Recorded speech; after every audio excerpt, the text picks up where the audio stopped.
বাবা না মা, তুমি কার কাছে থাকবে? কোনো বালককে আমি এত বিষণ্ণ দেখিনি। তেজপাতার মতো তীর তীর করে কাঁপছে তার আঙুল।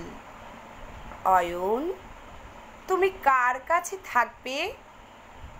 প্রথম যেদিন স্কুলে গিয়েছিল, এপাশে ডোডাই মানে বাবা, ওপাশে মাসাই মানে মা, পিছন পিছন দাদু। দাদু তাকে ঘাড়ে চাপিয়ে ঘুরে বেড়াতো আর বকা খেত দিদার কাছে, ছেলেটা পড়ে যাবে। প্রধান বিচারপতি গলার স্বর নামিয়ে বললেন, অয়ন, তুমি কোথায় থাকবে? হাতিবাগান না গড়িয়াহাট? প্রথম যেদিন তাদের বাড়িতে পুলিশ এলো, প্রথম যেদিন রাত্রে বাড়ি ফিরল না মা, প্রথম যেদিন বাবা তাকে থাপ্পড় মারল, পরক্ষণে বুকে জড়িয়ে ধরে বলল সরি, প্রথম যেদিন আমি আদালতে এলাম। দাদু কোথায়? দাদু, দাদু কোথায়? দাদু। আমাকে যখন গাড়িতে তোলা হচ্ছিল, আমি দেখলাম রাস্তার এপাশে দাঁড়িয়ে ডোডাই, রাস্তার ওপাশে দাঁড়িয়ে মাসাই।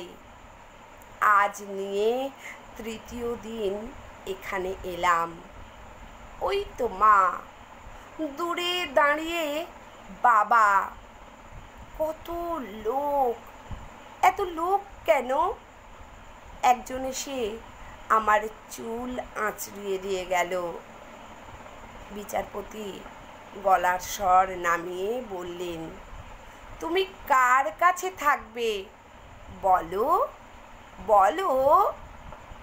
আমি বললুম, একদিন বাবার কাছে, একদিন মার কাছে।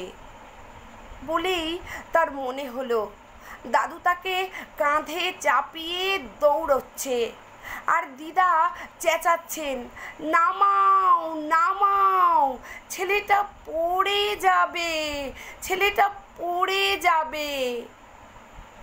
বড় দিদা তাহলে ঠিকই বলতেন, ছেলেটা পড়ে যাবে, ছেলেটা পড়ে যাবে।